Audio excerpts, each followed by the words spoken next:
All right, welcome to Double Barrel Non-Duality number 8, maybe. I don't know how far we've gone, but we've done a good number. So we just do Q&A, and you can check out your experiences. You can ask specific questions. It can be about anything, but typically it's about awakening of in some way or another, about insight, shifts in identity, about practices or non-practices, emotion work. And today, if you're interested also in talking about the practicalities of life, more about your own journey in the relative sense and how that relates to the absolute and to this awakening journey. We have a guest who will be able to address that for you. His name is Erik. You want to say hi? Hi, hello. Is this thing on? Oh, there we go. There we go. Oh my God, he's got the wizard hat. I love There it. we go. Okay, cool. I'm ready. Ask and you shall receive, my friend. We were joking earlier. I said, "Are you ready?" About an hour and a half ago, he said, "Well, I actually just dropped some acid, but I'm not sure." He's like, "You know what? I'll do it anyway." And I said, "Just wear a wizard's hat." Oh my gosh. For the record, I did not drop any acid. Yeah, I But I did. did wear the wizard's hat. We joke about all kinds of stuff. So this is Erik Ireland. He I invited him because this gentleman, I did an interview with him, and he had a very profound awakening a while back, and it's just gone deeper and deeper. But also he's such a pragmatic guy. But he's also living his dream in the relative sense, and that was already happening before this awakening. But you're just so human. I don't know how else to say it. Just a good human being, the kind of guy you just love being around. And I've been around him. But he also has deep insight, and he has a lot of wisdom. And I just know y'all are going to get a lot out of bouncing stuff off of both of us. So because we have a lot of people and we have relatively limited time, let's get started. So just put your hand up. You raise your hand by going to the bottom. There's this thing called reactions on the bottom of your screen. There's a little thing that says raise your hand. And that will put your hand up, and I'll just call on somebody. So first we have Kelly. Oh my gosh, her last name looks so much like mine, and I see it on comments, and I'm like, yes, am I related to you? Okay. I know. I was like, if you just spell it slightly differently. Okay, so I'll just jump right in. This is my first time interacting with you in this group. And I've had a long kind of journey of my own sort of psycho-spiritual consciousness exploration. I think I was in kind of my version of non-duality genre, and I got caught up in, like, when I would go and try to meet the fear and the feelings, I would be adding a lot of thought content to it. And it felt like I thought I was making progress, and maybe on some level I was, but I was really just like immersed in complicated thoughts on top of feeling the feelings. So what happened is a new thing came in called the 3 principles, which is its own kind of lineage. And they really show, hey, we're always perceiving life through our filtered, layered thoughts. It has its own kind of magic lineage, right? But it actually really like came in deeply, and it brought me to new heights, and I saw things and activated a wisdom. And but there was something that started happening where I felt like there was something missing, which I would call like embodiment direction. Mm-hmm. And so I think it opened up stuff enough where I can feel like, oh, I want to feel my body more now. I want to feel those feelings, right? But this is where it gets a little tricky, is like the pathless path, like it'll open up these amazing worlds, and then suddenly I'm dropped out of that and I'm in nowhere. And then now, like today, I'm in the fear. Because there's a fear is kind of an interesting thing. It's like I'm wanting to feel the body, and I am feeling the body more. But the fear is kind of like, where's my high? It's like I've lowered my vibration. I'm not into talking like that, but I am kind of in a lower vibration, or whatever you want to call that. And I definitely feel that sense of presence. I feel the pathless path, whatever that is. I can't even talk about what that is, but I feel a lot of fear. And I just like, there's confusion, and yet there is. And even on the relative level of what's playing out, there's a sense of clarity about that. But there's these doubt constructs, and there's confusion constructs. And there's just like, it's hard to trust this moment, and yet it is trusting this moment. So I think, I don't know, is that a good explanation? I think so. Yeah. Okay. Hey, Eric, you want to give it a shot and I'll give it a shot? Yeah, sure. For me, I get exactly what you're saying. There are these times where life just kind of feels like it pulled the rug, like you were on a magic carpet ride, and Yeah. then all of a sudden the carpet has landed and it's gone, and you're like, why am I just here in the mud now? I was on a carpet ride. Yeah. Um, and I do think that your natural instinctual inclination here to be with that that's the way I go there. I go to, okay, I want to be with the senses right now. It's difficult because I've got all these thoughts going on about where did my magic carpet ride go? How is this even the right Yep. thing? But here's the thing is that, and this is something Angelo has said to me more than once. So I'll just jump in with a little Angelo right now, is that once you're in this, you're in it. You're on your hero's journey to answering the question, who am I? So at times like this, what I like to do is remind myself that this is a part of that, even when it doesn't feel like it, especially when it doesn't feel like it, when it's just turned a corner and it's going somewhere that feels like worse than it used to before awakening, or, just ugh.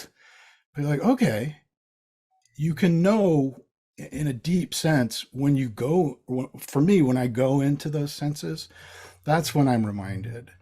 And it isn't always immediate, like it's not something that I can fix anyway and get back to the magic carpet or back to feeling good. But I can be with those feelings. And when they arise with thoughts, try to get into that gap between them.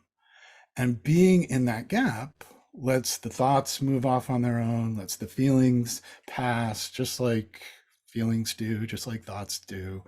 And so it's kind of just, and that gap comes from, for me anyway, being with the senses. Can we talk about the gap a little, like open that up a little bit? Sure. Yeah. When thoughts arise, they usually arise with feelings at times like this. A lot of times thoughts are just bubbling up and there's no feelings attached to them. But when we're really like in it, it's a thought and a feeling and they feel like the same thing and it's a mess. Yep. And they feel like there's no room between them. But when we can get into the senses, we can start to be with those senses, and all of a sudden a tiny gap is available. And then once they're kind of like, from this is my experience anyway, once there's a little distance between the thought and the feeling, they don't have the ability to interact in that way that just keeps them Oh my going, gosh, I feel something in what you're which talking is about. like mind identification, right? That is how mind identification works. It's thoughts grab feelings and they just like fight with each other. And when you can kind of like just go, oh, I have this feeling, which I can get at through my senses because that feeling is actually in my body. And I have this thought, which I can get at through my consciousness and just not allow the contents of it to concern me, but just go, oh, yeah, that's the thought part. That's thoughts thinking, not my thought, just the thought. Bye. And then you can be with the sensation, and the whole apparatus starts to get more simple. Okay, this is amazing. So with the sensation, the feeling, it's foreign territory, it's new and foreign or something to, right? But yeah, I feel things moving me there. So if I were to like, I feel what the direction you're saying, what I hear is like, do some experimentation, explore their in, like just freaking rudimentary feeling, like just freaking feel, and then experiment feeling, notice thoughts, just come to the pure feeling. And I think there's this, the wisdom that is telling me like, it's new territory. So anything that's new, you kind of need to just like trial and error, stick your foot in, like. That's right. And that's something that this whole hero's journey model of approaching life that I've been kind of working with for the last while now is about that. It's about that addressing the new, because what a hero's journey takes us on is an initiation, and that's always a beginning, some kind of new beginning. That's what initiation means, right? So when there's that time of new beginning, you know what part of the hero's journey you're on. You're headed for the dragon's cave. And that's where our shadow starts to come out, and like all like the big guns, like this is where thoughts and mind identification and ego really start to try to defend themselves.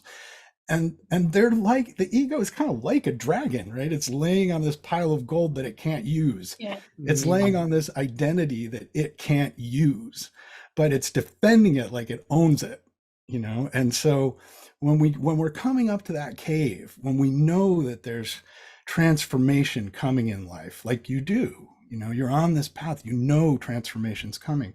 It it it's not unusual to just get the full court press from fear and all that. And the way in to all of that, to those sensations, to what you're looking for, is through one, knowing that that's just transformation. That's how transformation is. That's great. You have the support, which is amazing for getting through transformation. You're here, right?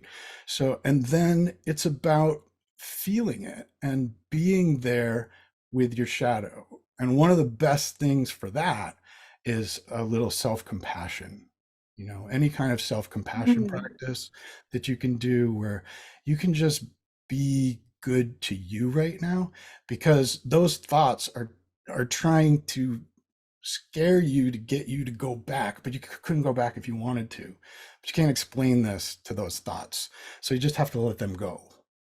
Is there a way you can baby step? Yeah, I feel like I feel like I can baby step this, even though it's scary as hell, all Yeah, hell at times. sure. I still feel like I can baby step that. Is that delusional or? No, you can baby step it. And I think self-compassion is the first baby step, is to get into a place of being compassionate towards yourself. And if that doesn't come naturally, an easy hack for that is to get into a place where you're feeling compassion for something you naturally feel compassion for, like a loved one or an animal or something like that. And then move that attention, that compassionate attention, that compassionate awareness to yourself after. And that's going to start to open up a little glimpse into the shadow. And what's fun about this is when we start to look into the shadow like that, we're able to see the full spectrum of what's in the shadow, which isn't just all the, oh my God, this thing I did when I was 5 was so embarrassing, I could die. It's the, I didn't know I had this potential for greatness that scared me so much, I hid it from myself. And self-compassion will allow you to start moving towards that. Yeah, when you said the self-compassion, recently I used to do inner child stuff, and I had some I made some movement with that, but I've been out of touch with that. And I was almost like, is that what I need to do? Like, I just felt out of practice with, like, It's simpler than that. Simpler than that. Okay. Yeah, it's simpler than that. You can literally go to Insight Timer and find some self-compassion meditations. Yeah. And there's science behind this. This works even without like awakening or any of that in the mix. Self-compassion will help to ease the kind of the dis-ease that you're feeling. Self-compassion will very quickly start to let that ease a little. So okay, cool. Oh man, that was so good. I have nothing to add. It was so good. I was like almost in tears, Erik. That was wonderful. I do have something to add. Very simple. You said baby steps, or one other thing that just came to me to say to you was when you were talking about the direct sensation of the experience. That does open the gap. Find it. If you lay down on the floor, you touch something, walk in nature, feel the body, feel the feet touching the ground. Once your attention is there in the body sensations, a couple things you can do, you can just play with this, is you can just ask, is there anything needed right now beyond this? beyond just feeling Just the the sensation. Is there anything else needed beyond this right now? Or you can also ask, it's kind of a converse, but it's asking the same thing. Is there anything about this experience? And you're referencing the sensations, not the thoughts necessarily. Those can be there, but that's not what we're referencing. We're referencing the sensations. And you can also ask, is there anything that's actually not okay about this right now? And look for any evidence, and sometimes that just brings you to this sort of equilibrium, this neutrality or this equanimity. And then that can open those gaps. That can start to, just get you right there in the physical sensation presence rather than the consciousness presence. right. And so that there's a spectrum from the sensation then to the thought, like, so there is some sort of divine, like, I don't know what the word is, truth in just sensation. It links to this other place. Okay. Absolutely. Yeah. Yeah. And it's, we don't want to be heavy handed, like forcing anything. It doesn't feel like control. It feels like actually letting the sensation speak in its own language, which is the texture of experiencing only. See, that's the unfamiliar, the new. Okay. Yeah. It'll teach you. You got to let it teach you. I can't teach you. Yeah. Not in Okay. words. Okay. Yeah. Awesome. Great question. Let's go to Bernd.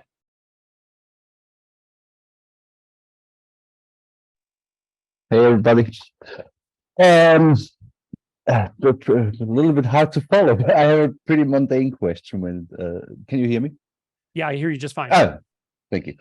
What you said in the beginning about what to do in your relative. It's like I think I want to write like fiction, and I think I have a talent for it. And I actually wrote some stuff in the past. Actually wrote a little book, but now I can't bring myself to sit down and write, and I have no inkling where I could even start to work with it. In the last weeks or something, I commented on it when I think I sometimes come into contact with that thing that just says no to everything. And just when I think about sitting down at my desk and opening up the word processor, it's just this big no. It's just this big blank no, where I can't even start to understand where it comes from. So it's really hard for me. How would I even work with it when I have no idea where this aversion stems from? And what is interesting to me is when I was in the queue, I asked questions here before, and I was never nervous.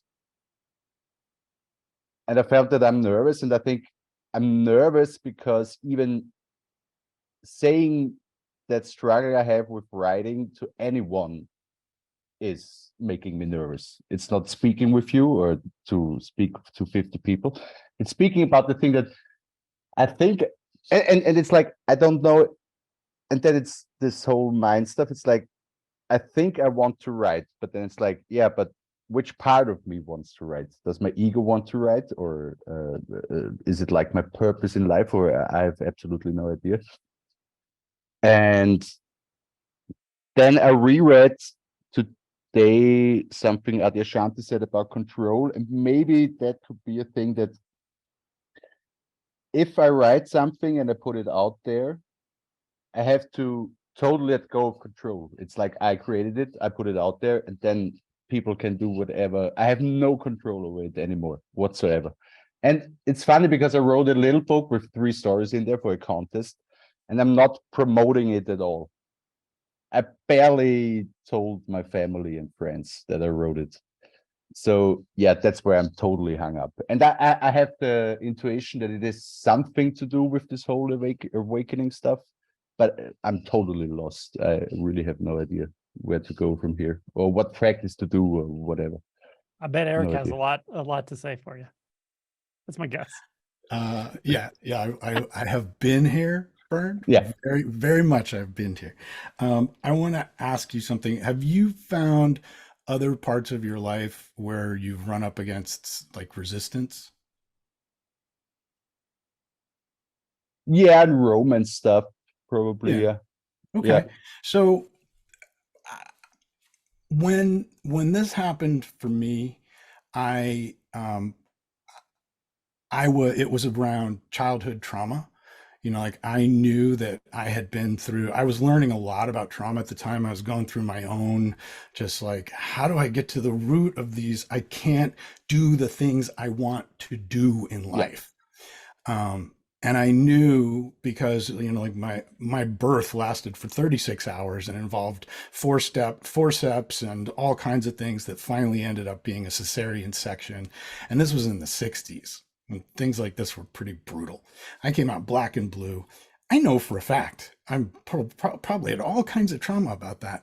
And it was driving me crazy because I'm like, how do I deal with trauma about something I don't even remember, but I know I have? Mhm. I'm trapped. I am trapped in my own trauma. And this is the kind of trauma that people can't fix because I can't even remember it.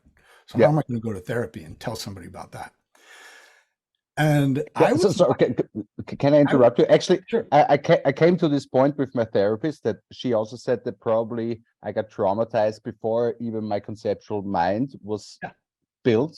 probably you did. We all did. Birth Yeah, is but traumatic how? for all of But us.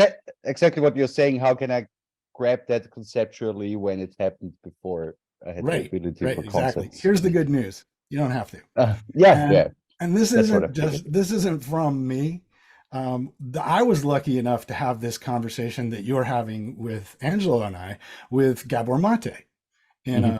a Zoom where I was like, okay, look, Doc, I have got this thing. And he's like, um, all you need to do is look at the what's there now and work with that, because that is what the trauma is. The trauma isn't what happened. That's gone. That's many years in Yeah. the past. That's not real. That's just your thoughts about it.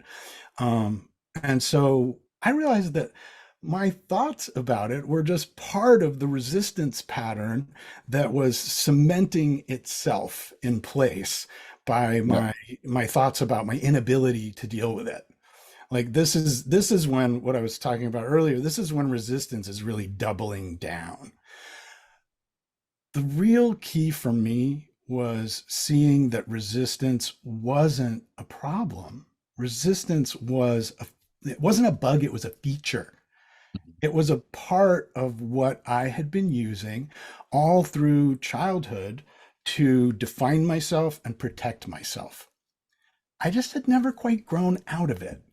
And so I was used to using it as an adult to keep these feelings of being not good enough, not able to do what I needed to do in life. I would use the resistance as the reason I couldn't. There Mhm. was it was again, it's the feelings and the thoughts. And with resistance, these two get merged so tightly that it becomes like it's just it's so confusing, it's hard to even see. Yeah, exactly. Yeah.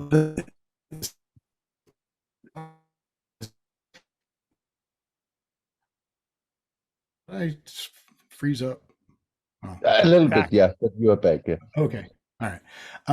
The same thing applies here with resistance, is getting into that place between those thoughts and those feelings so that you can have a little perspective Mhm. on what what it is. And when you can be with it, then Angelo's advice earlier to just go to the feeling, go deep into it, is going to take you there, and it's going to let you see what that thing Mhm. is, what that belief is underneath. But what you need to do is just get enough distance from those thoughts that the resistance is. And that for me, that was all about accepting that, oh, those thoughts actually aren't me fighting against me. Those thoughts are my mind and my conditioning Mhm. trying to protect me from things I needed protection from when I was younger. And Okay. so, I think that you don't need to know. I didn't need to find out. I never remembered what actually happened at my birth, but that trauma is no longer with me. And that paralyzing fear that was keeping me from my dream was gone when I got into those feelings and into seeing, oh, okay, this, for me, it was the case I was talking about earlier. I had this, and it may be that for you with being a writer, that may be your real dream, like what your authentic self wants to express itself as. And it's just, like it sucks because our resistance goes hardest after that, because that has the potential to be very difficult, be very emotional, be very vulnerable. And that's what our resistance is protecting us from, those things. So we're kind of our own worst enemy at this time, right? But when we can start to say, oh, okay, I get it, resistance, that's cute, you're doing that, but I'm going to look deeper here and see what this is about. I found that my greatest potential was actually something then I could start working on and working toward. And that work didn't even feel like work anymore. Never worked so hard in my life, but I don't feel like I want the work to end. I feel like I want more of this work. And I don't know, you may find that same thing with your writing. I would encourage you to go as deep as you can into it, though, before you give up on your writing. Don't let the resistance kill your writing. Yeah. Just to summarize, so can we say that if writing is an expression of my authentic self or true self or whatever, that is why the resistance is so strong there? Yes, Okay, exactly. cool. I would actually say that it sounds to me like because of all the resistance, writing is definitely an expression of your authentic self. Like it's So it's almost like like a confirmation, an like you indicator. got evidence, Okay, cool. And just one last practical thing. Would it make sense to just sit on the desk, open up the writing thing, and then see what's without the intention to even write, but just to trigger it? But because that's sure. Yeah. That sounds like a great idea. That way you'll get it hot and heavy. You'll be right there with it. Exactly. Okay. And maybe try writing to the resistance. Address the resistance from your authentic self. Say, hey, let's talk about this, because writing is a great way to do shadow work, and shadow work is a great way to ease resistance and get to authenticity. Thank you. Thanks a lot. Cool. That was so good. I don't have a lot to add. I guess my sense is to just definitely echo what Erik said, is like, don't give up on it because of resistance, and there's something to see here, which is great, right? And it probably is bigger than just the vocation issue. It's a personal thing, and it's an identity thing, and all of it, and it could be very transformative to even break through this. But there's something there that's calling you. It's like, hey, look here, look here, which is great. I will tell you, it's in the emotion spectrum. Almost certainly. It's simple. Everything in the emotion spectrum, as I was saying earlier, is simple. It's not complex. It's not complicated. You don't have to, analyze anything. It's really feeling into it and just being patient, but kind of vigilant about what is it really here. And you can make it as simple as, what am I afraid of? Really? What am I really, really afraid of? And you may get an answer. You already have a sort of answer, as you said, I won't be in control once it's out there. And that's great. But keep going deeper. Like, well, why does that matter? What am I afraid of if a work of something I created is out there and it's just out there by itself, and I have no control over who reads it or what they say about it? Oh, I'm afraid of criticism, maybe because that I can't, who knows what it is, and you can just keep going. Well, why am I afraid of criticism? What does that mean to me? Oh man, my dad used to be so critical of me. And these are examples, but if you just stay with the emotion kind of inquiry and just be simple about it and just ask the question, just feel and wait. Sometimes wait, you have to be patient. Maybe it might come in 2 days, but it'll come if you really want to see the answer. It will come to you. So that's pretty much what I have to add. Cool. Thanks a lot. Luck. Thank you. Good luck. Yeah. Thank you. Yeah. Okay. Next we have Marcy. Yeah, it's Marcy. Marcy, hi. Hi. Really good to talk to you, Angelo. I mean, really good. I'm floored that this is available. I mean, that I can just sit here and like talk to you. It, you know, there's so much truth coming from you and everything that you're doing, your book.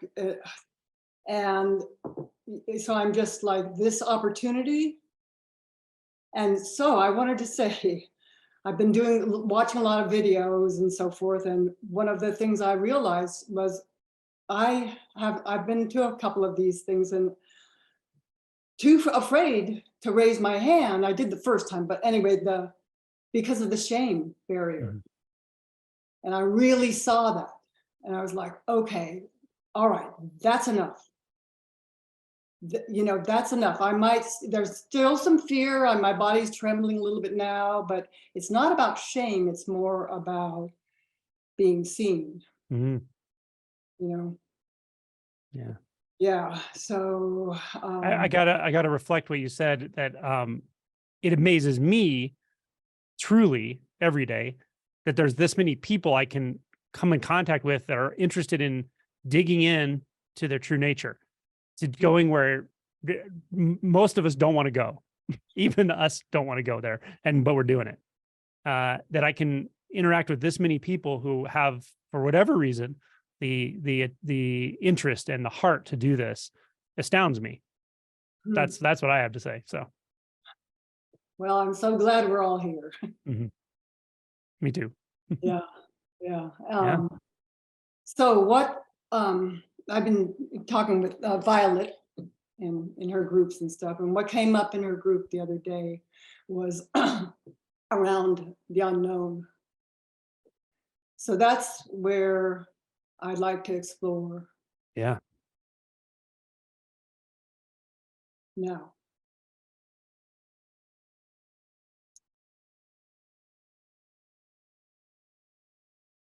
It's right here. It's that's like my favorite topic, at least right now.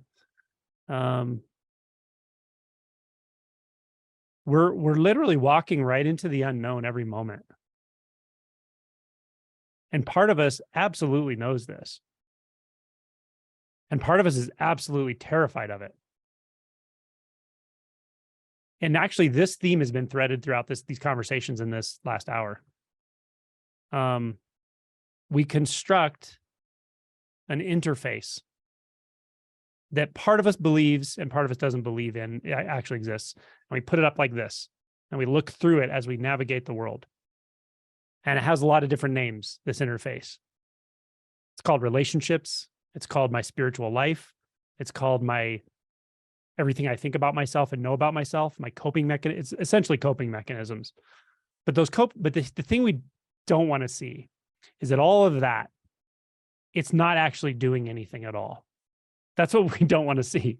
It's not actually doing anything. It's doing something to itself. It's interacting with itself. It's like struggle struggles against struggle. Fear fears what it fears, and it creates things to fear. You know, we know this, that we chase our tail in our mind and thoughts just go in circles. There's a lot of clues that this apparatus isn't working. But in one very real sense, it's quite binary. When you see it exquisitely clearly, it doesn't come back. You can't have it back. Now, I don't know where that is on your timeline or anyone's timeline listening, but part of us knows that. Part of us knows, like, yeah, it's not real. I'm not controlling this. The beauty of that we can actually engage this and get to that place where we finally actually drop that illusion that there is something out there opposed to something in here, and they're interacting with one another, and I can stand back and contemplate and have choice and control everything. When that drops away, things look so different. Things look so different. They feel different. But there's nowhere for anything to hide anymore. And a lot hides in the seeming background when that apparatus is operating. And we seemingly put it up between ourselves and others, between ourselves and life circumstances. A lot of times it has to do with people. actually, because other people, we subtly communicate with one another that I need you to be someone, and I need you to be someone for me, and I'll be someone for you, so we can convince ourselves that we're real and that we're separate and all of it, right? But the tendency to keep doing this, the triggers to keep doing this are almost constant. You just have to see through that world. They only exist in that world, and the world is ultimately thought. It's not actually in the physical senses. And this is why with non-dual realization, when you actually see, feel, hear what it is to see, hear, and feel without thought, not through the lens of thought. There can still be thoughts, but they're like another sense gate. That when you experience reality that directly, there's nowhere for anything to hide anymore, and you can't really fool yourself very well. There can be habits and tendencies that will still be there for a while, but they'll suffocate. They don't have anything to keep themselves afloat with anymore. And so then it's like, okay, what you're confronted with when that apparatus stops functioning, and it can stop functioning for a while and come back and kind of come and go. And you have an awakening where it's like, you see that it's an apparatus, it's not real. Sometimes you still use it, and sometimes you put it aside, and sometimes it just goes completely away, right? With the opportunity though, or let me say not the opportunity yet, but the reality that you're confronted with is total mystery. There's something absolutely mysterious right in front of your face, and there's no control. It's the unknown. In reference to this whole apparatus, is completely unknown, and it's unknowable, and you're faced with it immediately. Now, you could say, well, what do you do then? Well, you don't do anything, because the illusion of you is kind of just dissolved into it. You could say, well, what do you do with it practically? I could say, well, practically, what your opportunity is to look into the very fundamental question of, do I actually have to do anything about it anyways? Do I actually have to do anything about the fact that this is a complete mystery, that I have no control over it, that nothing's solid, nothing stays, everything goes, everything changes all the time, and there's no agent back here in control of that? That's the truth that we all know deep down inside somewhere. Now, what do I need to do anything about it? Do I need to have an issue with it at all? Do I need to take a position in reference to it in the most fundamental way? No, you don't. And that leads to freedom. That leads to freedom. I could say liberation is ultimately liberation from the self, the illusory self structure. Freedom is liberation from essentially delusion, the bulk of delusion. And the bulk of delusion is, I need to do something about the way this is all happening. I'm going to fix it. You're not, and you can't, and you don't need to. You don't need to. And it's like, whoa, that's when this very, very, very fundamental reversal can happen. And instead of going against anything, all of a sudden everything is just going with everything else. There's no way to take a position in reference to anything, and no need to. Things are just how they are, and they're just perfectly okay the way they are. And then nothing else needs to be said about it. We don't need to qualify anything. We don't need to judge anything. We don't need to take a position in reference to anything. And then you will see very clearly how this is. And what you see is not how something is, you see how it's not. And that's okay. And it's really quite a trip. It's quite paradoxical. And you could say it's enjoyable, but you can't hold that position because there's no way to hold a position anymore. So it's natural, simple. That's the unknown, and you're in it. Yeah. Thank you. That was great. So, a couple things. This first, it's beginning. I'm feeling like the hiding thing is, the jig is up. It's beginning to be the jig is up. I'm just being kind of like, no, you can't, shame barrier, no, right through, talk to Angelo, whatever, just get out there, stop hiding. Sure, yeah. And you said? That's a bigger part of it than most people realize, I'll be honest with you. Especially people who are more traditional Dharma people. Like, this isn't for you necessarily, it's just for anyone listening. But people who really have this idea of a structured Dharma lineage and all the teachings and all that, that's all great, and it has its value and it's powerful. But it can really underemphasize the importance of what you just said, which is stop hiding. Stop hiding anything from yourself. Stop hiding anything from anyone else. And all of a sudden, whoa, like so much is revealed and it's ineffable. You can't talk about it even. It's so too close, too real, too intimate to talk about. But it's an important release. It's an important willingness to surrender. Because without that, you know, you can add a lot of will to practice and to spirituality and construct an identity around that, not even know you're doing it. And so what you're pointing to, you feel very natural this way. It's great. Yeah. You know, I've done this for a long time. You know, and I see it doesn't work. Mhm. It just doesn't work. It doesn't work. So, okay.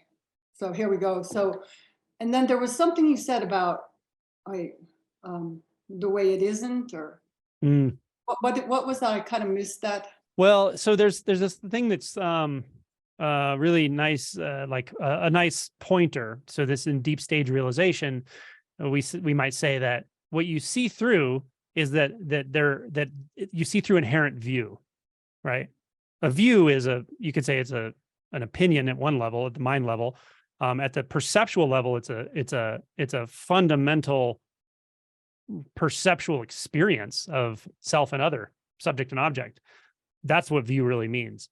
When you see that there is no inherent view, and there doesn't need to be, then it's like, whoa, okay, there's no way I need to see things. There's no way things need to be. Then there's really no way things are. And that sounds like it's stated in the negative of what's not there, but it also has this very strange positive aspect of what sort of is there, but it's not a thing. It's not fixed. It's not a view. It's not definable, but it's even beyond the bindings of there or not there, beyond the bindings of real and unreal, actually. But the only way to that is through this dissolving of that inherent view. There's no way that things actually are. The mind is trying to say it's like this, it's like this, it's like this, right? That's the right view. That's the right path. That's the right practice. This is the right self experience. This is the right meditative practice. Whatever, you know what I'm talking about. And you confront that when you start to go really deep in experience. You start to feel that there's something trying to do that, something trying to make sense of everything all the time. Yeah. But that's just a tendency to form a view, and you could call it ultimately inherent view, that there is any view at all that makes sense, that can touch reality. There isn't, and you don't need it. And then it feels like I don't even know what. The deck that endlessly shuffles itself. But you're fine. It's okay. It's like tango. It's like jazz. Reality is jazz. It just keeps going. You're just along for the ride in a sense. Yeah, it's the grasping, trying to grasp as we're free falling. Yeah. Yeah. And before even grasping, I'd say even before aversion, there's a view that gets formed. And it's even more fundamental to pushing and pulling and grasping and view and all that. I'm sorry, grasping and judgment and all of that.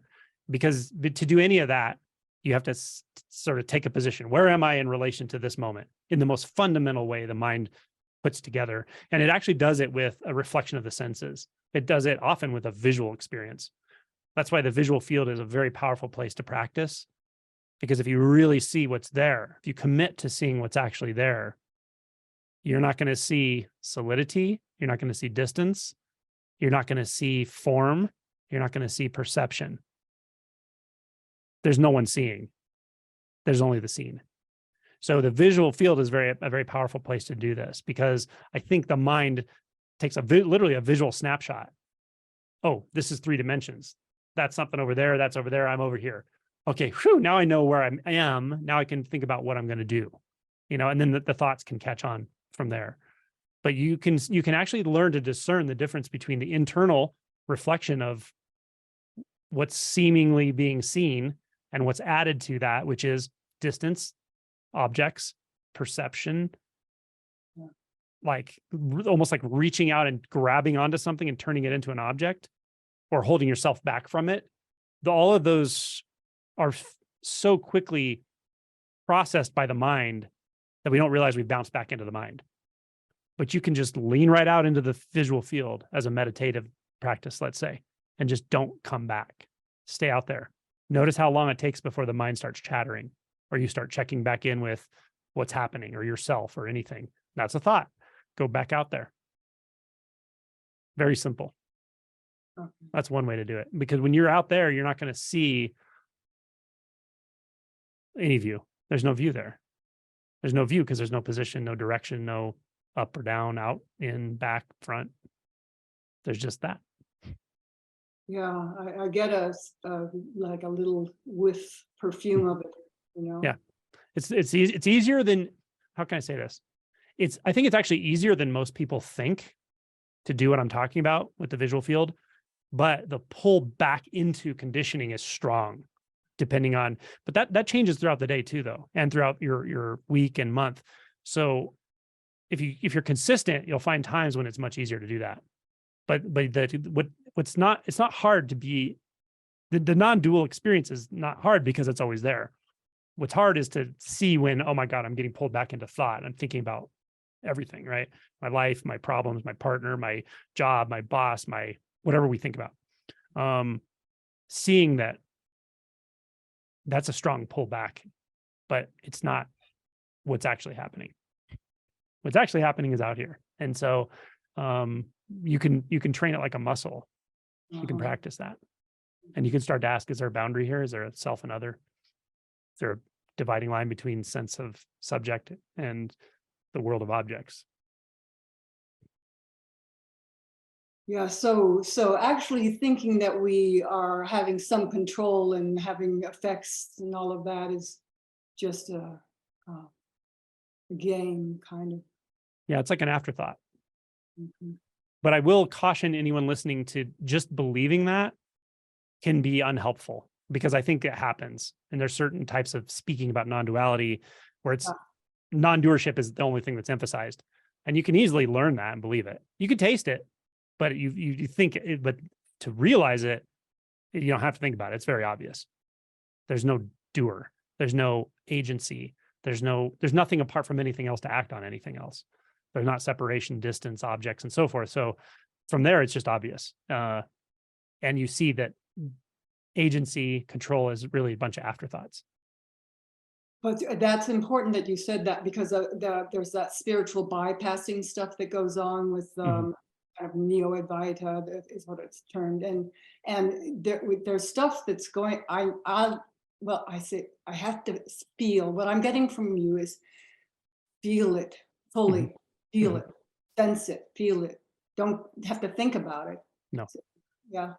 Yeah. You have to. It has to be a full on aha. Like you got to be really clear that this. Oh, okay. I know what non-dual is. When people realize non-dual, from the last 10, 15 people I can think of that like messaged me after it happened, it's not subtle. It's like, whoa, that didn't come, like the sense of self apart and objects in the three-dimensional world didn't come back, and it's not coming back, and it doesn't need to. So yeah, just as long as you're really clear that like, what am I actually experiencing right now? Am I experiencing something that feels like duality and subject and object experience? Or is it very clear that there's actually no solidity, no boundaries, no direction, no form, Yeah. And you'll still be able to see the mental images. You can still see thoughts. You can still be aware of thoughts, but they calm down a lot because they don't get your attention constantly. Okay, so unknown. Yeah. Erik, you have anything to add about the unknown? I think you nailed the unknown. At least what I don't know about the unknown is similar to the way you were describing it. I guess I would, Marcy, what I would say about your comment about it's the grasping and the thoughts and all that.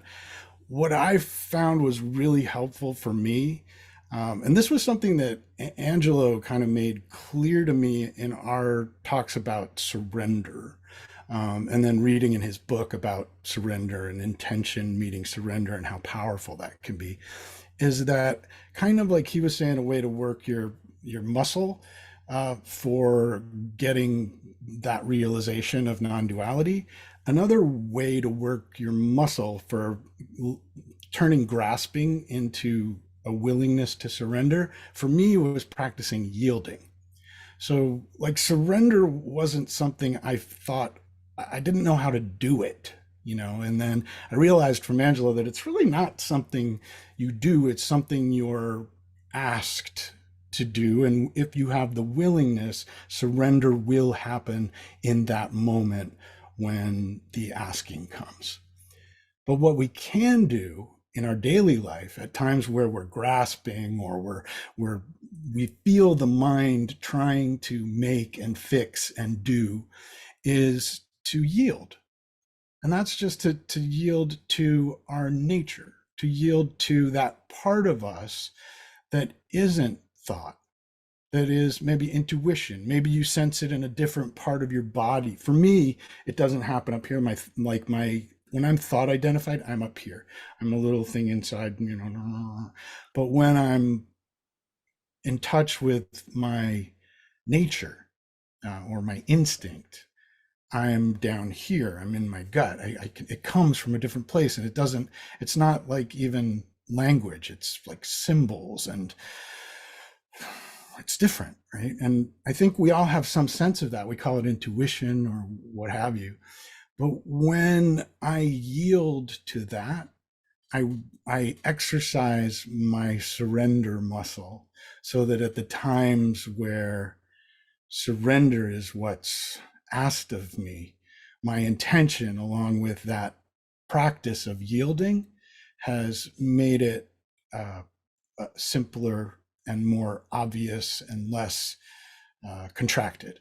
So I guess I would just say, maybe if you want to start just addressing the grasping, address that with yielding. When you notice that you're grasping, what if you just yield to what is, accept the way things are, and go to your nature or your intuition for a check-in. That's just what I do. Thank you. That's really helpful. Thank you, Erik. Thank you for your question. Okay, let's go to our next hand. We have Becky. Hello, Becky. Hello. Welcome. All right. How are you? I'm well, thank you. You? Good. Oh, I'm pretty good. Thanks. Good. Glad to be here. So I'll give you the little backstory context, and then basically I have 2 questions that go with it. So one thing I've noticed for probably a few months is that I feel like there's some opportunities, things that come up as I'm falling asleep. Was mostly sensations, sort of like a very fierce sensation coming up my chest. And I would notice the mind so thoughts actually would arise like with it. It would be like, as soon as I noticed the sensation, the thoughts would be scared or even excited, like thinking like, this is it, like just talking nonsense.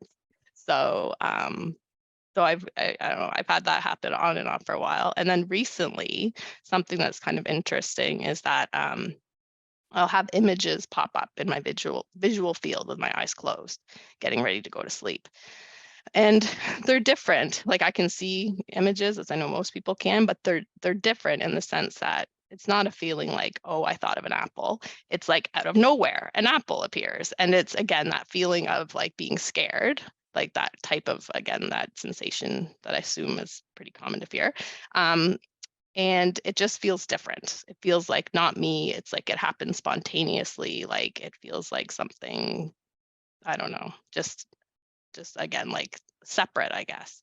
So I guess my questions were, if you had any insight about those things kind of popping up, the feelings and the images. And the other question is, do you have any, I don't think I've ever heard you reference it, but would you have anything to say about practice or like utilizing that time when you fall asleep?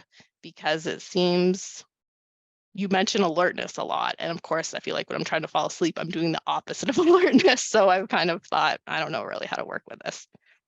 Great question. I have a short answer, and then Erik will probably have something to say because he's he works a lot with sleep as well. So to me, when I hear you talking about this, I feel excitement because this is like a conduit. This is my opinion, my perception based on what you're saying. This time for you, for whatever reason, is like a conduit. Something's opening there for sure. And so that moment where consciousness and your conscious sense of self and remembering self as what you are turning off as you drop into, let's call it unconsciousness, and then ultimately into deep sleep, which is no consciousness. There's a lot of space to work there. It's a very powerful place. It's a very powerful part of our psyche. Some people have more access than others at various times, but I can tell you when I had that first awakening, the first part of it at least, I remember it was moo, and I was carrying it off to sleep, and I would just hold on to it, just moo, just as it is, no question, no nothing. I was merged with it. Carrying it off is just trying to carry it all the way off into sleep. If I could just take that with me as deep as I could possibly go until the last glimmer of consciousness disappeared. You can do that with anything. So I don't know what your question is. I don't know what your inquiry is. I don't know what your drive is, but it may be, I want to know my true nature. I don't know what it is. You can sort that out like in the way I described in my book on the inquiry chapter, but this is a really good place for you to take any fundamental question. And it may even be something a little bit of aside from awakening, like it could be an emotional question or something. This is a really good opportunity to think about that question when you're awake, and then use it and just get really merged with it and just take it all the way off into your unconscious. That can be a really powerful practice. But I would say spend some time making sure it's the right question for you. Well, I'm laughing right now because one I like that I'll say a lot, and I've heard you say is so I ask myself, what is right in front of my face? Right. So I'm frustrated by like, it's here, it's always here. Like, what the fuck is right here? And what is always here? Yes, what is always here? So I ask that during the day. I don't know. I don't make a point to ask it at night, but then I'm just kind of laughing now that I have these images just popping in front of my face. So try this. Yeah. Ask the question throughout the day. What is this? You can ask, what is this that's right in front of my face that I'm not seeing fully? And then change it to just, what is this? Because your subconscious knows the question now. And then just change it to what. And when you're carrying it off to sleep, the what's behind it is, what's here whether I'm awake or asleep? Because I'm going to see it now, and I'm going to see it when consciousness blips out. It's still there. So the question is what? And just get really merged with that question, that inquiry instinctually. It's like you can feel it, and try to take it all the way off as you carry yourself off into sleep. That's my suggestion. All right. Thank you. You're welcome. Erik will probably have some stuff for you too. That's actually really good. I guess the only thing I would add to that is that the when we're awake is the dream of awake consciousness, right? And the when we're asleep is the dream of unconsciousness. And at that moment where we're switching dreams, it's almost like the operating system is loading a new program, or it's a strange feeling, right? So it's kind of like you do have that special time where it's almost like you can peek behind the curtain. But that peeking isn't about, for me anyway, and I've loved this same practice of consciously falling asleep and sort of chasing, chasing consciousness into sleep, into unconsciousness. And that where I've seen the most of what is in the what's left after the dreams, under the dream. There's something that isn't the contents of the dream or the contents of the day that is common to, I think it's what Angela was kind of talking about. There's the thing that's common to them. And that's a great place to look. Okay, thank you. Yeah, good to know. I remember I have like memories of my dreams pretty much most nights, and yeah, I'll look for that in between the two. Good question. Thank you. Thank you. Okay, Thomas. Hi, Angelo and Eric. Hey, Great to be with you.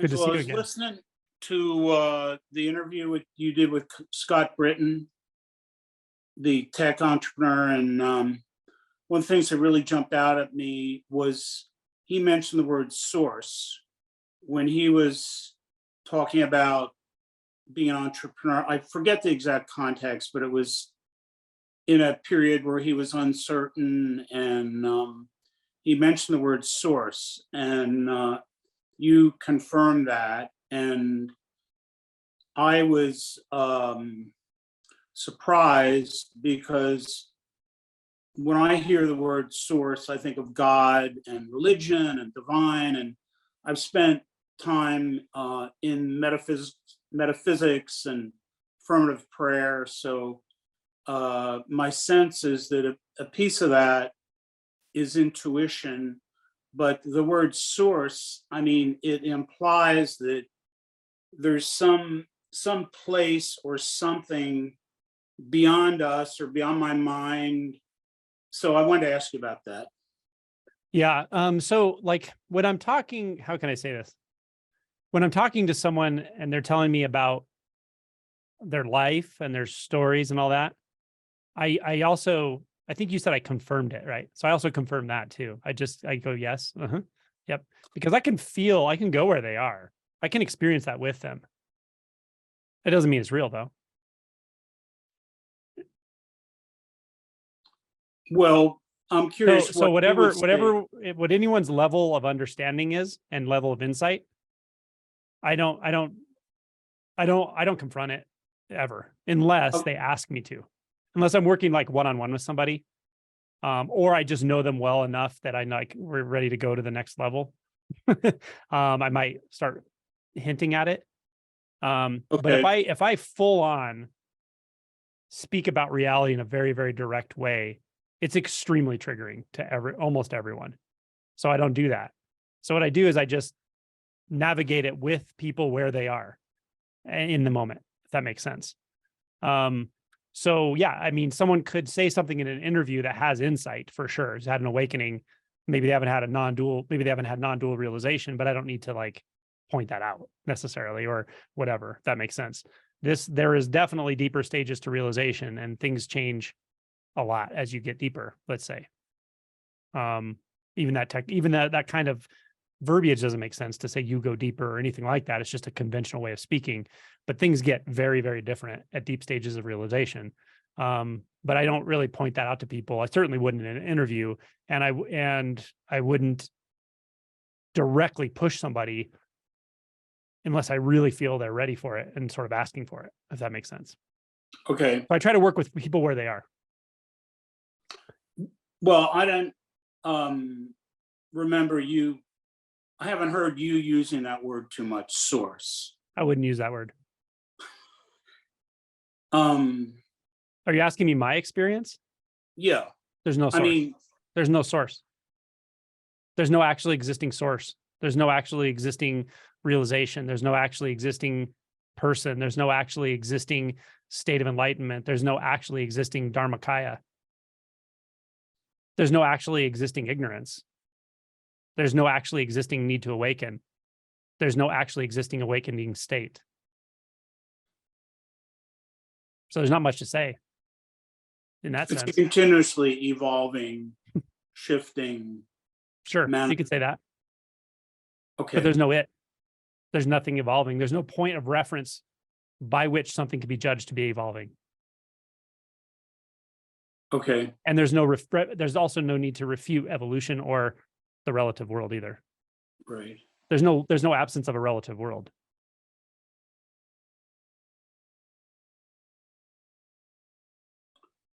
Okay. Kind of comes down to the Heart Sutra at some point. Yeah. No ignorance or end of it, or all that comes of ignorance, no withering, no death, no end of them, nor is there pain or cause of pain or cease in pain or noble path to lead from pain, not even wisdom to attain. Attainment too is emptiness. All right. Thanks for the Is that beautiful?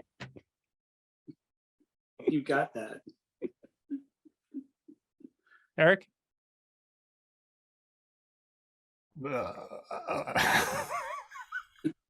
I love it when you say the Heart Sutra. No, I don't have anything to add to that. Good question. All right, we're to Judy.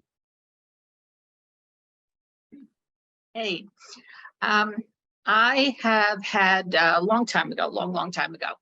Who's your friend there? We want to meet your Oh, friend. This is me. So I'll tell cute. she's a good little girl. She's got a big brother who's Aw. almost black. So the two of them are kind of odd together, but they're very cool dogs. Very sweet. Thank you. What I want to say. Oh, so many years ago, I had a Kundalini awakening, and for months had no idea what was going on.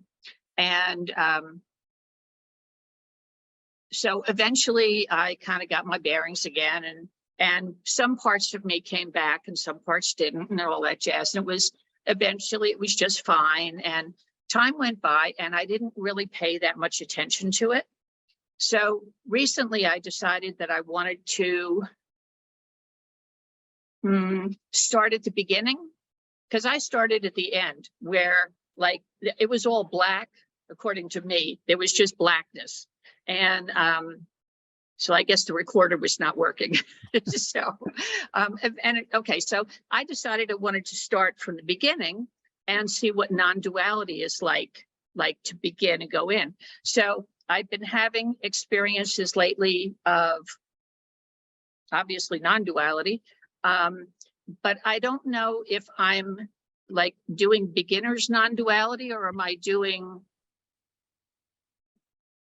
I don't know, stepping back, because there's some parts of it that feels like I'm way out there again. So I want to know what non-duality is like for beginners. I love this question. I don't even know if I understand what you're asking, but I definitely know what you're talking about.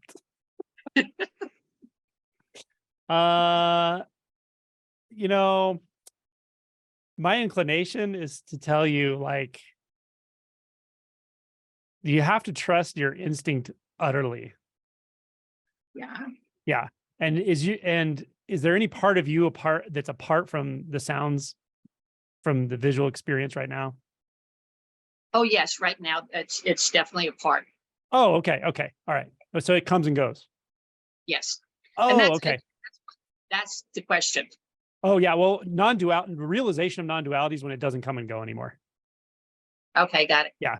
And it may be very easy for you actually to clarify that it through specific practices.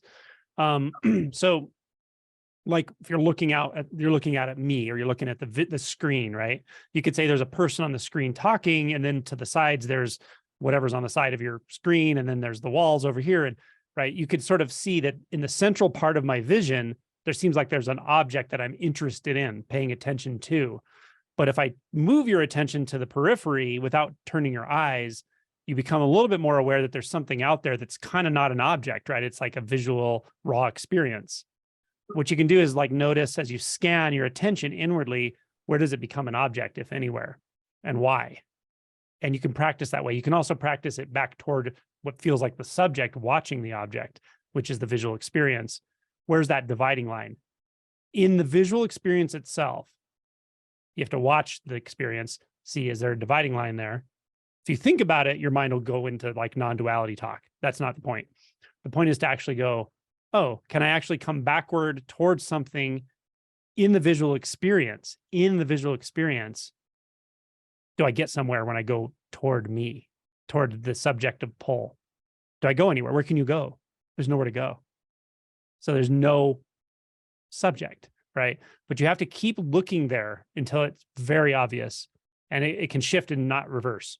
Like, whoa, the collapse just goes complete, and you're like, what the hell? Okay, there's no distance anymore. Like I can still see objects that are apparently appearing, but there's literally no distance. It's like flat, or it might just feel like it's a self-responsive visual experience or something. The words aren't good for this, but Sometimes it's like it's flat and I can't tell Yeah. here, there, that, whatever. And then there's this other thing about it, that sometimes the self gets so small that it's kind of like only like maybe a point of awareness. Yeah. And at that time, it's not flat this way. It gets kind of flat this way. Yeah. And there'll be an impulse and then manifestation, it dissolves next, whatever. And, you know, Yeah. it just goes on like that. So it's they're very, those kind of experiences are different. Mhm. And I think I'm still a little bit afraid of like going all the way to the other end. There's always because going to be a they're- little bit of, yeah, there's always going to be a little bit of fear, but the fear doesn't stop it from happening really either. Yeah, it's fine. It turns out fine. It can be a pretty surprising shift sometimes. Sometimes it's like kind of expected it because you're experiencing it now. What the first thing you described is like the shallow end of the pool with non-duality, where things seem flat, like there's no subject or object. The second thing you described is more like formlessness, where it's kind of like mystical, right? It's kind of like, I don't know how to say it. Things are like in two places at once, or in every place at once, or there's just no places, but there's no form. There's no form to anything. Like things are free floating. Like the experience is free floating and experiencing itself. There's no one in it. A little bit more like that. Yeah, that's Yeah. Yeah, so you're just kind of flipping in and out of it, which is fine. What you can do is actually get curious. Well, what actually changes between when it feels like now, where it feels like, no, there's an out there and there's a me in here. What changes between that and when all of a sudden there is no sense of inside outside? What actually just changed? And see if you can find it. Now, you already know you're not going to. That's not the point. The point is to look and see what is being referenced that makes it seem like suddenly there's distance and suddenly there's not distance and suddenly there's no form at all. That can be helpful as well because you have the temporal comparison. great. Cool. Thank you. Fun. Yeah, it's fun stuff.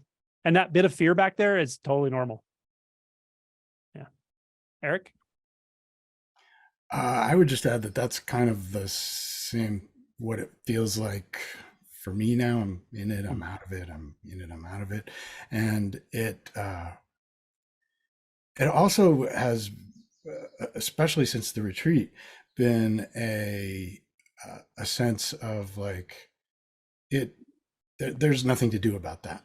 Mhm. That isn't something I need to like fix or find or like get there so I stay there, or that it's just it is what it is, I guess. And is that, I guess, okay, so now this is my question. Is that is I agree. okay. Yeah, it is a natural automatic process actually. And it always has been actually, even when it felt like there was a lot of pushing and doership and struggling to awaken. It's always been a natural process. So there's a switch over that happens kind of slowly over this whole process where it starts out feeling like, no, I definitely feel like I'm deciding whether I practice or not, or what I do. And then it gets to this place that you're describing where it's like, you know, what is even an intention? What is an intention? What is a choice? A thought can say, I should do this. Well, that's a thought. So that's not an intention or a choice, you know. What I would say is it starts to feel more like just an enjoyable exploration out of curiosity. Just like when you're taking a walk and you see a beautiful purple flower you haven't seen before, you and Bodhi walk right over to that. It's just natural. It can feel like that. And at other times it just feels like a totally natural unwinding. So it kind of goes like this for a while where it's like, yeah, sometimes it feels like a bit of intention there, but the intention is one from a place of relaxation, willingness, and just genuine curiosity and yielding. And other times it's just automatic. So that's how it is. Yeah. I think. Cool. Yeah. Cool. Awesome. Thank you. Thank you. Great question. Nice to meet your puppy dog. Yeah. Super cool. All right. Gagan, or I think I'll say Gagan, and then you can tell me if I got it wrong.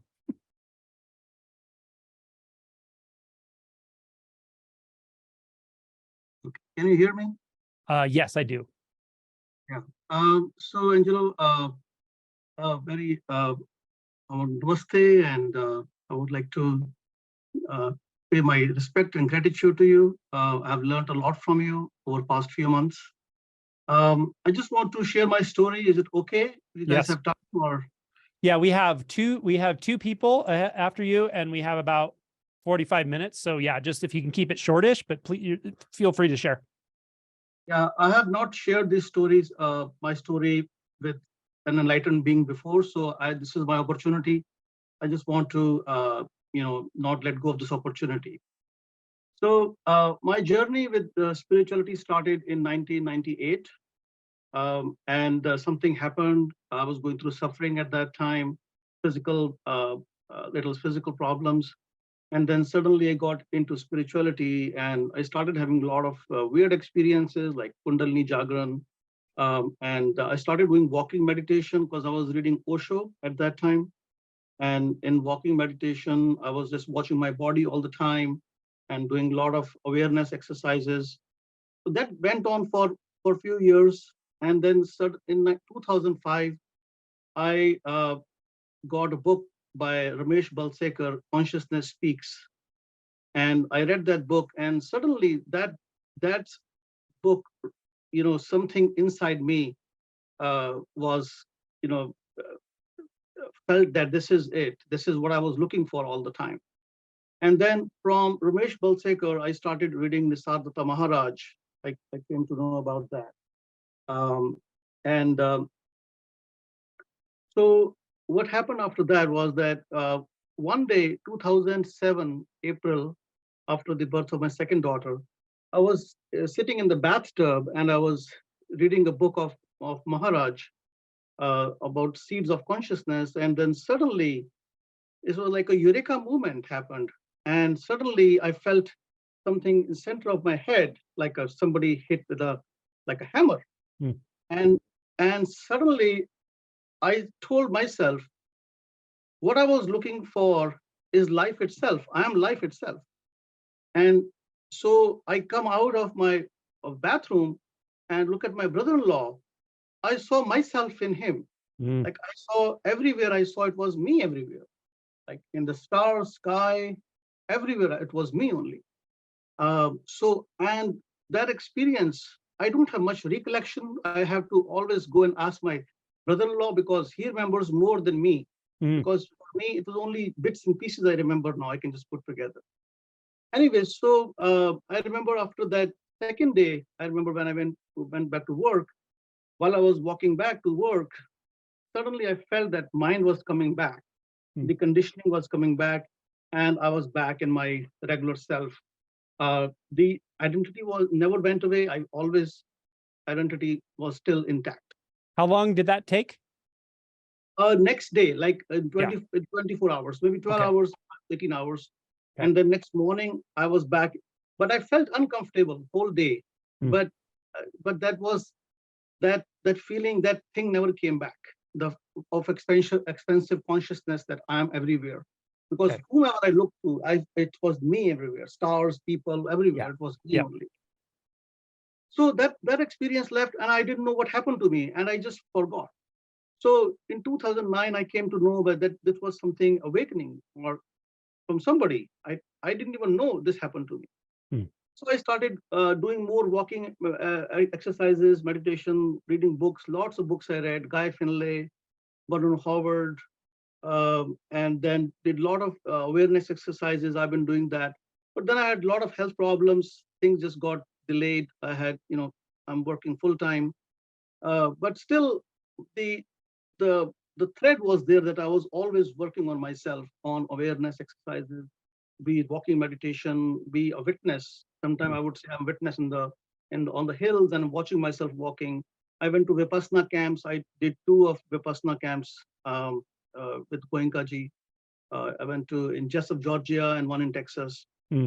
Anyways, so this has been going on for a while now. And so right now, I have never been able to stabilize myself in that experience of self, what Ramana Maharishi says, or the consciousness, the absolute. It comes and goes. In 2016, I had a period of time where I felt that some other consciousness was always in the back of my body, like something else was there. When I was walking, I felt something was like a shadow in your back. I felt that was also, I think, for a month or so, and then it just went away.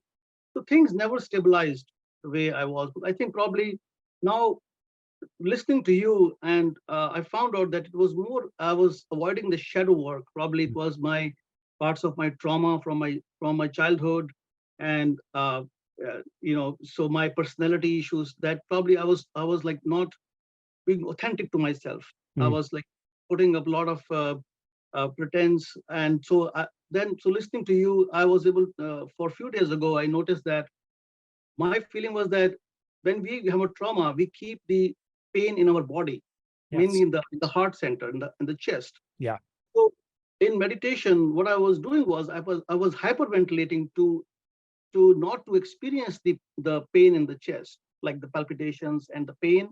So I was trying to hyperventilate to escape that, or sometimes just think, as you say, sometimes we think about something and we escape that to avoid experiencing that pain in your heart. So, but then I said, I'm going to face it now, because this is going on forever and I'm not going anywhere. So I went directly into the sensation.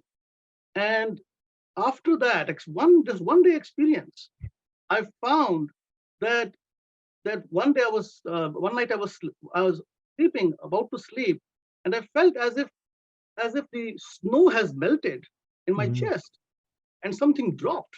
And in the morning, when woke up, the thought was not causing that pain anymore. So that the sensation was not that discomforting. I'm talking to you also, but I'm just having a tinge of that feeling here talking to you. Otherwise, before that, I was having public speaking fear all the time. I could not speak with people. I was always having that constricting feeling in your chest and not able to express yourself.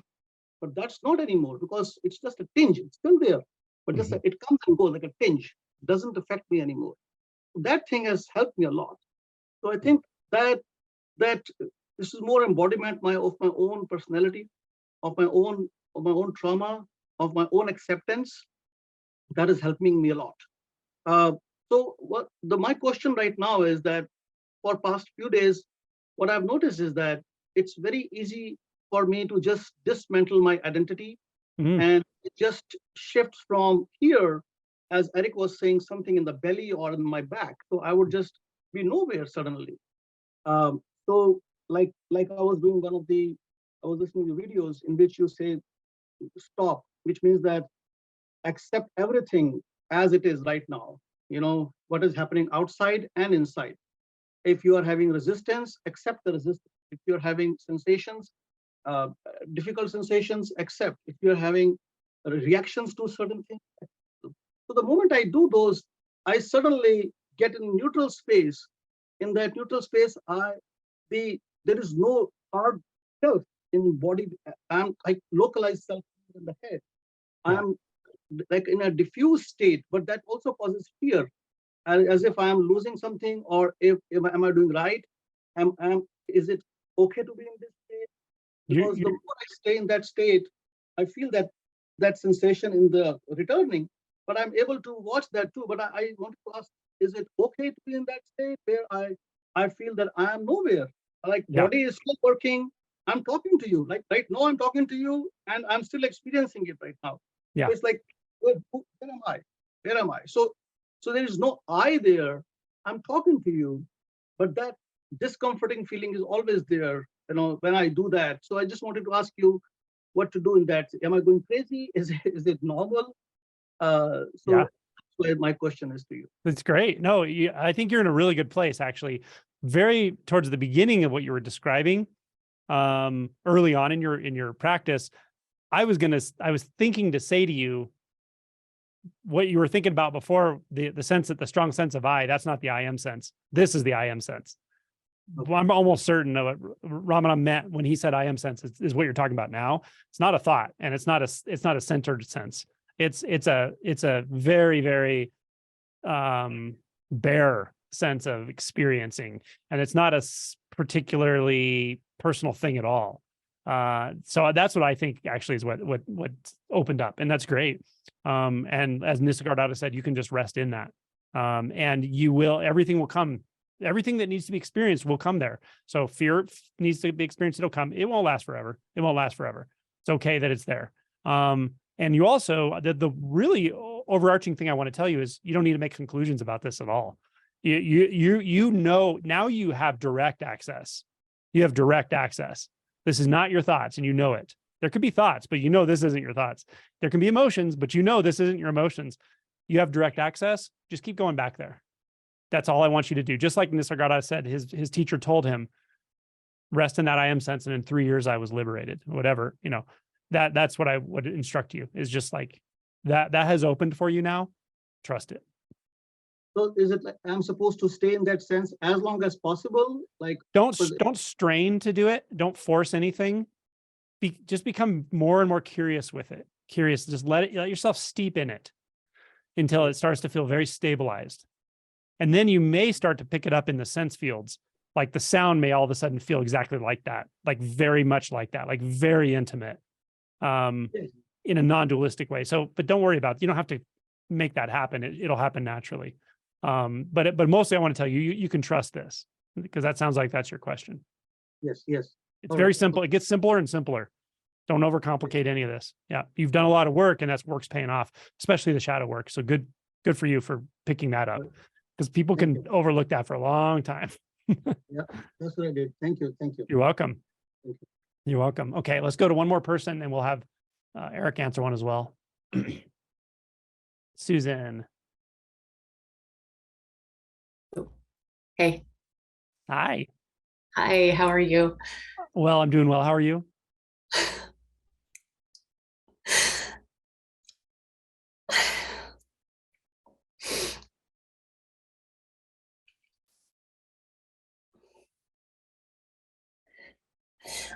I've been experimenting with the visual field, and I feel non-duality. I feel it coming closer, and that it's what I mostly feel about it is that it's my backyard looks way better than it used to. It's beautiful, but I feel like underneath it, it's the reason I can't see it is because I'm not good enough to see it. I just feelings of unworthiness. I'm sitting here looking at your green screen background, and my first move was like, well, I've got to joke about that. I think I've inadvertently worn a green screen. I just, like, if I don't do something exciting and whatever, that I'm not worthy enough for your recognition or any of it. And so I just, I don't know if it's something to step past or just something I needed to put out. Yeah, maybe that's it, you know, and that tendency to hide behind whatever we're good at, whether it's being funny or whether it's being charismatic or interesting. But there's something with the self-worth stuff, that shame that wants to like hide, and it's, you know, there's nothing to hide actually. What you're seeing with non-dual clarity is you're seeing there is literally nothing to hide.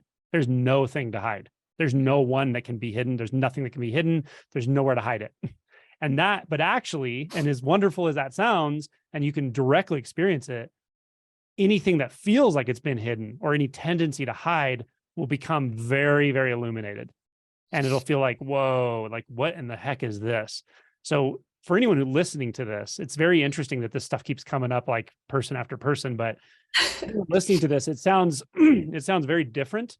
The non-dual clarity that we're talking about and the intimacy of that and personal shame, they seem like they're two different worlds, but they're not, because what those boundaries do, one of the major things they do, those apparent boundaries, is they give us a place that feels like my internal experience, where I can hide everything, right? Where I can go back and regroup, where I can think about what I'm going to do next. That's going away. You see it, you feel that it's not really there. And it's not really there. It's never been there. And all of a sudden, anything that feels like shame or like fear, these really primal experiences can just come right into consciousness, because there's nowhere to apparently hide them from ourselves anymore. So what you're experiencing is totally normal. It's totally normal right here. How much time you need to investigate and directly feel into any shame or unworthiness and all that you have to use your intuition on that, because you certainly don't need to make a project of it to the degree where you're going to just endlessly explore it and talk about it and all that, because that just becomes a distraction. But it needs to be felt, and it's important to really allow the feelings to come through and to let the body experience it. And at the same time, the more you explore in that visual field, you're going to come into these spaces where you realize like none of this is even happening. It's very paradoxical. So trust your intuition on which space to work in, and you can go back and forth, of course. But definitely give some acknowledgement to those feelings. And you can do a deep exploration like Lubaina and I did before. You may not have to do that. You may already really have confronted that part of things. And yet there's these remnants of fear, shame, they hide out. And people are sometimes very surprised when they start experiencing non-dual realization that you're like, oh my God, there's like a primal terror here. If I merge into everything, there's nothing left. There's nowhere to hide anything anymore. That can be really scary. So those feelings are going to come up, but I think you're in a good place. Thanks. Yeah, I felt, I don't know, I felt like I've confronted a lot of, personal whatever. I'm guessing you have, yeah. Yeah. I mean, I didn't come here young. Yeah. And where you're exploring in direct experience now where the personal meets the impersonal. Like you're finding it like in your physical, visceral, and visual experience. Where does the personal meet the impersonal? And what happens when they come into contact with each other? Is it like matter and antimatter? They just obliterate? Maybe. You can hold both at the same time without boundaries. It's not one or the other anymore. Yeah. It feels like I like this part of me isn't here. It's almost, yeah. No container. So then, everything has to be fully allowed. Yeah. You're in a good place. Thank really you. Nice to see you. Yeah. Yeah, you too. Thank you. Yeah. Thanks for your question. Okay. I think we could do the last two real quick. Not real quick, but quickish. Karuna.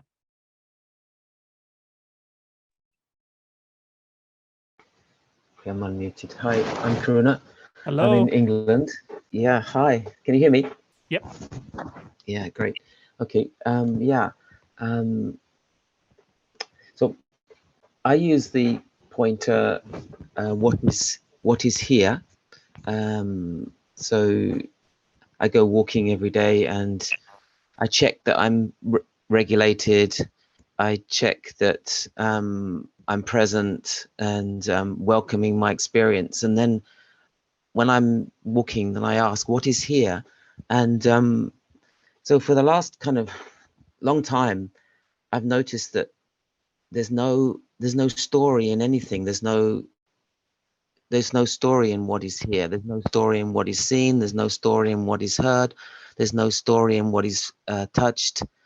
So yeah, I guess I just want, I don't know. So I guess that's moving towards the I am sense of just having the courage to rest in this kind of, there's no story in what is, and there's no story in what is here. There's no thought in what is here. But the mind identification is dominant. It carries on. Erik, you want to address that? Yeah. It's Karuna. It sounds like the story is that there is no story, right? So that for me, story has always been one of the most interesting parts of this whole thing, about not just awakening, but about life in general. I grew up very just fascinated with stories and going into stories to kind of hide, because my own identity was so needed to be hidden when I was a kid. But that what you talk about stories, I think that stories are, what I've found is stories held lightly are a story in its fullness, in the paradox of it. Angelo talks a lot about paradoxes, and I believe that every story is a paradox because it is there. It is what we are using to communicate. It is happening where our thoughts happen. Our thoughts make stories when we string them together. But that there is an element of holding that story lightly and realizing that the story doesn't define us or the moment or the situation. So kind of, I've found that no need to deny the story, but no need to attach to the story, just to let the story be. And it sounds like for you right now, the story is, okay, there's no story, but that might be somewhat upsetting, or what's your experience of that? No, I maybe I didn't express myself. So yeah, I'm very excited that actually all my life I've been identified with thoughts and the story, and then I notice when I actually check my actual experience, that story is not there. It's not actually there. In what is actually here, there is no story. And so there's a liberation in that. It's not a problem. And I'm just asking about, do I just rest in that? And just because it's quite it's so normal. It's just so like, it's like looking at you, and that there doesn't need to be any story. I can just look at you without any thought there. And that's so different to how everyone lives and how I've lived. And it just feels like that's a liberation there. And I want but I would love to find how to surrender into that and live in that as a dominance, rather than the mind identification, which creates all the suffering. Yeah. Well, that is different. I'm sorry, I didn't really understand your. Sorry, I was too brief, probably. No, it's okay. It's okay. Yeah.